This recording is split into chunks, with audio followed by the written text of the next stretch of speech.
You just got your paycheck. $200 sits in your brokerage account, ready to invest. The market dropped 3% this morning.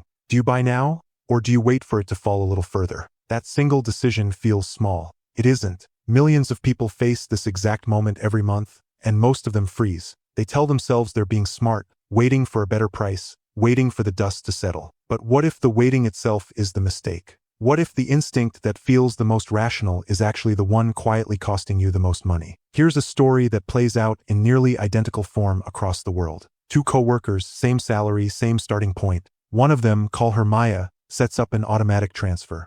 Every single month, $200 leaves her checking account and lands in an index fund. She doesn't check the price. She doesn't watch the news. Rain or shine, boom or crash, the money goes in. The other coworker, call him Daniel, has a plan too. He wants to buy low. So he watches. He waits for red days, for headlines about a correction, for that satisfying dip where he can scoop up shares at a discount. Sounds smart, right? Buy when things are cheap. It's the kind of advice that shows up in every investing book ever written. But something strange happens to Daniel over the years. The dip he's waiting for either doesn't come, or it comes and he hesitates, worried it might fall even further. Weeks turn into months. Months turn into a growing pile of cash sitting untouched, earning almost nothing, while the market quietly climbs without him. This isn't a hypothetical. Charles Schwab actually studied this exact scenario, tracking several hypothetical investors over 20 years, each starting with the same money and the same annual contribution. One had perfect timing, somehow buying at the lowest point every single year.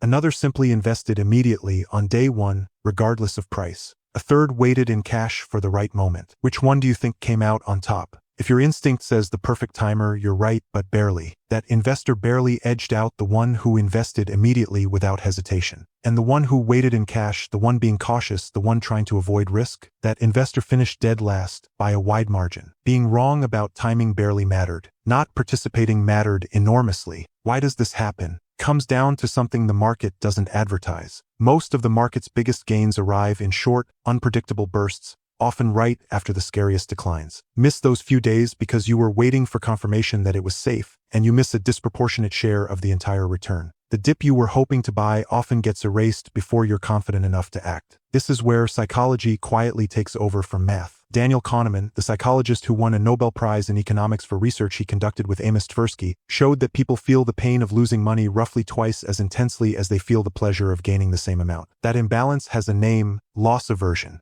And it explains exactly why buying the dip is so much harder in practice than it sounds in theory. When prices are falling, every additional dollar you put in feels like walking toward danger, even though logically it's the opposite. You're buying more shares for the same money. But your brain doesn't process it that way in the moment. Processes it as risk, and risk triggers hesitation. Now think back to Maya. Her strategy has a name too: dollar cost averaging. She invests a fixed amount at regular intervals, no matter what the market is doing. When prices are high, her money buys fewer shares. When prices are low, that same amount buys more. Over time, this smooths out her average purchase price and, more importantly, it removes the decision entirely. There's no moment where she has to summon the courage to buy during a crash, because the system does it for her automatically. This isn't just a comforting story. Warren Buffett has said for decades that trying to predict short-term market movements is a fool's errand, and that the far more reliable path to wealth is staying invested consistently over long stretches of time. Benjamin Graham, the investor who mentored Buffett and wrote the book that shaped modern value investing, described the market as a manic character he called Mr. Market, who shows up every day offering to buy or sell at wildly different, often irrational prices. Graham's insight wasn't that you should try to outsmart Mr. Market's mood swings. It was that you shouldn't let his mood swings dictate your behavior in the first place. So does that mean buying the dip is always a bad idea? Not exactly. There's nothing wrong with putting extra money to work when prices fall, if you already have a plan and the cash available. The problem isn't the dip. The problem is building your entire strategy around waiting for one, because that waiting has a cost that doesn't show up on any statement. It's the cost of money sitting idle instead of compounding. It's the cost of decision fatigue,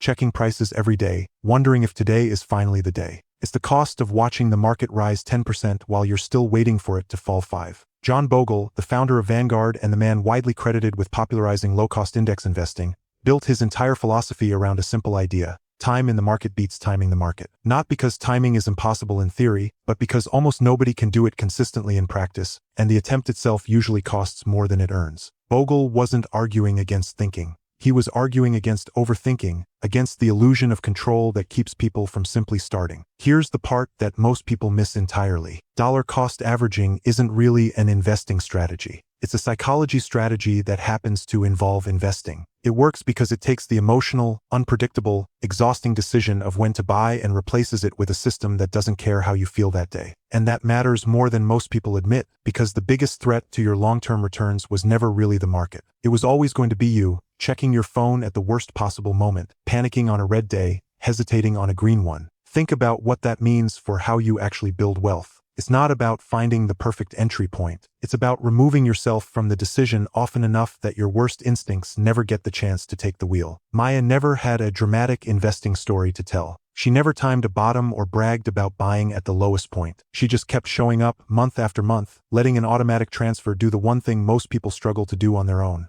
Nothing consistently. And Daniel? He wasn't lazy or foolish. He was doing what felt smart. That's exactly what makes this trap so effective. It doesn't feel like a mistake while you're making it. It feels like patience. It feels like discipline. It's only years later, looking back at a pile of cash that never grew, that the cost becomes obvious. So the next time your paycheck lands and you're staring at a red arrow on a stock chart, remember what that moment actually is. It's not a test of whether you can predict the future. It's a test of whether you can resist the urge to try. The $200 sitting in your account isn't waiting for a better price. It's waiting for you to stop waiting.